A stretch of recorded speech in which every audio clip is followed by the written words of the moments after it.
Hello everybody, this is Elijah Keating from wisdomseekers.net, emphasis on the net, because we're not a .com. And this is for the energy for the week of July 7th to the 13th, 2019.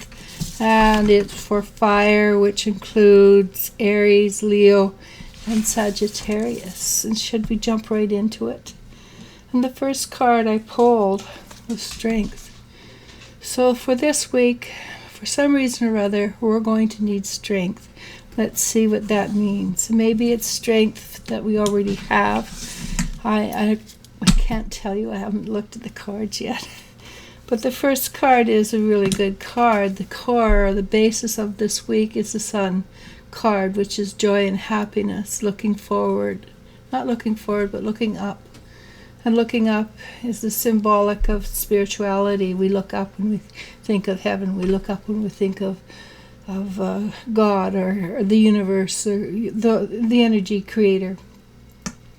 It's symbolic. I don't know why we look up. I know there are people who have done studies that we think of up, but there's good energy for this week. The basis of this week is good energy. And we have tremendous amount of support for the Ten of Pentacles. And the Ten of Pentacles is support from your family. Maybe not the physical family, but guides and angels that have come before. There is, again, like there always is, a great deal of energy coming in with this week. Remember, you have to ask your guides and angels and family members that have passed over. You have to ask them for help. And it's not too often to ask every 20 minutes if you feel the need. But if you don't ask, they can't help you. The free will universe. What's behind us? The Five of Wands. And the Five of Wands is it's actually not an argument card so much as showing off your skills, the ability to create and show your proficiency. What's come just below us, what happened that has already just happened, is the Princess of Swords. And the Princess of Swords is all about change, deep change, and she cuts away all the gross, the stuff we don't need. She's also the representative of the subconscious and the childhood misfortunes and things like that we've shoved down and brought up. Well, she has brought them up. But what's directly in front of us, then the Eight of Wands, is we are going to be very happy. This is a card of flying high but remaining grounded while we do this. And that is highly important, that we are grounded. And grounding can be a byword for everybody on the earth at this moment. There's so much going on. There's so much energy coming in and shifting and changing and creating new. And new is always a stressful situation. Whether the new is wonderful and great, I mean, maybe you won $1 million and you have to deal with it. It's stressful. Maybe you've got a debt that you're having a hard time paying off. It's stressful. But the energy that's coming in new, it doesn't matter how good it is, it's stressful. And the old energy leaving us, again, it's stressful. So grounding is a byword that is most important. So what's in front of that? What do we do next? We use our intuition, the Queen of Cups. And often I use her as an intuition. It's the feminine form of intuition, a passive form where the energy comes to you and lets you know. It's actually a more accurate form than going and looking for it, because the energy just comes to you and you have that information for you. And that's fine. That's really positive.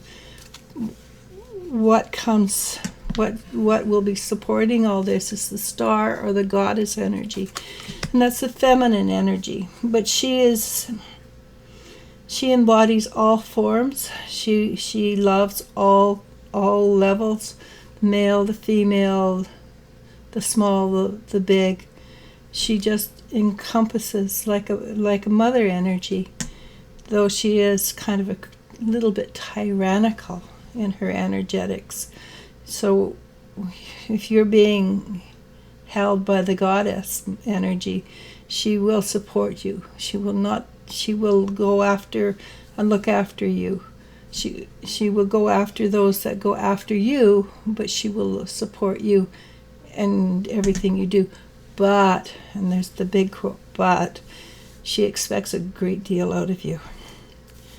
And then we have the nine of wands, which again would have to do with the energy that I was talking about, the new energy coming in. Sometimes we feel like it's trying to take our identity away from us. And honestly, it is. Exactly what it's trying to do is trying to not clear out the ego. We need the ego. Without the ego, we would die. But it's trying to make the ego a small part of us rather than the massive part of us. Because the ego has been in charge for so long, and it is the one that has fear. It is the one that covets. It is the one that believes we need to have gold in abundance. And it's the one believes we need to be loved by somebody else.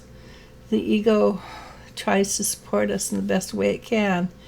The ego is not necessarily smart. It just does what it feels we should do. So yes, we will be arguing a little bit this week about things that are happening to us, but it's all right. If you can relax and just let it go, it'd be a lot easier. And when you do that, you get the Eight of Pentacles. And the Eight of Pentacles is a master craftsman working at his job. And that's what we're heading for, mastery and calmness and reflectiveness. The rest of the cards I can go on. They don't really mean anything. You have the tools. You're going to be opening up to joy and happiness. And it's happening very soon that you begin a new big journey. And what the whole week is about is purification. So sometimes it takes strength to reach purification. Sometimes we have to let the strength leave so that we are malleable and can change ourselves, not other people, to become purified. And the purification would be synonymous with reaching out to be as enlightened as we possibly can. So remember, we do need to keep the ego. We need to keep the mind. The master is the heart, but the mind has to tell the heart how it's viable. Not that it's viable, but how do we proceed?